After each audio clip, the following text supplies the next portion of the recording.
అదేవిధంగా అనేక కార్యక్రమాలు, పనిముట్లు ఇచ్చే కార్యక్రమం కానీ, అదేవిధంగా లోన్లు ఇచ్చే కార్యక్రమం కానీ, పెన్షన్లు ఇచ్చే కార్యక్రమం కానీ పూర్తిగా గత తెలుగుదేశం ప్రభుత్వంలో జరిగినటువంటి కార్యక్రమాలన్నీ ఇప్పుడు అమలు పరుస్తామని చెప్పడం చంద్రబాబు నాయుడు యొక్క మన పరిపాలన దక్షతకు మారుపేరని చెప్పి సందర్భంగా తెలియజేస్తూ ఈ కార్యక్రమాన్ని మన మండల అధ్యక్షుడు నీలం మల్లికార్జున యాదవ్ గారి ఆధ్వర్యంలో చంద్రమోహన్ గారి సూచనల మేరకు, మన సరేపల్లి ఎమ్మెల్యే చంద్రమోహన్ గారి సూచనల మేరకు ఈ కార్యక్రమం చేపట్టడం, ఇంతమంది గీత కార్మికులు పాల్గొని కార్యక్రమాన్ని చేయడం చాలా సంతోషకర విషయం అని చెప్పి తెలియజేసుకుంటూ సెలవు తీసుకుంటూ ఉన్నాను.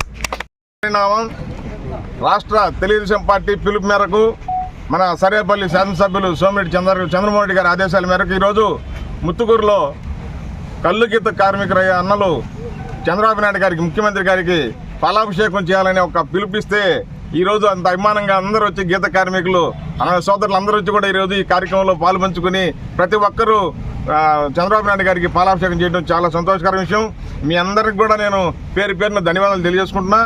ఈరోజు ముఖ్యంగా మనం ఆలోచించాల్సింది ఏంటంటే, గత 5 సంవత్సరాలు వైసీపీ ప్రభుత్వం ఒక గీత కార్మికులకనే కాదు, చేనేత కార్మికుల నుంచి అందరికి కూడా వాళ్ళ నోరు కొట్టేసి వాళ్ళు పొట్టగొట్టిన పరిస్థితి. ఎందుకంటే గత తెలుగుదేశం ప్రభుత్వం ఏర్పాటు అయినప్పటి నుంచి కూడా ఆదరణ పథకం కింద పనిముట్లు ఇస్తున్నారు. అన్ని ఒక చేతి పని వాళ్ళందరికీ కూడా పనిముట్లు ఇస్తున్న పరిస్థితి ఈ గత 5 సంవత్సరాల మహానుభావుడు జగన్ గారు పూర్తిగా తుడిచేసినారు. ఈరోజు మళ్ళీ తెలుగుదేశం పార్టీ వచ్చింది. గత 2014-19 చూసుకున్నా కూడా ఆ రోజు కూడా గీత కార్మికులకు చేసిందంటూ ఏదంటే ఒక తెలుగుదేశం పార్టీ మాత్రమే. ఈరోజు కూడా మళ్ళీ ఈరోజు కల్లుగీత కార్మికులు కూడా ఫస్ట్ గౌరవించడంలో బ్రాండీ షాపులు వస్తే బ్రాండీ షాపులో ఒక పర్సంటేజ్ ఏర్పాటు చేసి గీత కార్మికులకి గౌరవించిన పరిస్థితి ఈరోజు తెలియజేసుకుంటా. మళ్ళీ ఇప్పుడు బార్ లైసెన్స్ వస్తుంటే బార్ లైసెన్స్లో కూడా వాళ్ళని గౌరవించేదానికి చంద్రబాబు నాయుడు ప్రభుత్వం నిర్ణయం తీసుకుందని కూడా తెలియజేసుకుంటూ, గీత కార్మికులకి అండగా ఈరోజు తెలుగుదేశం పార్టీ ఉంటుంది.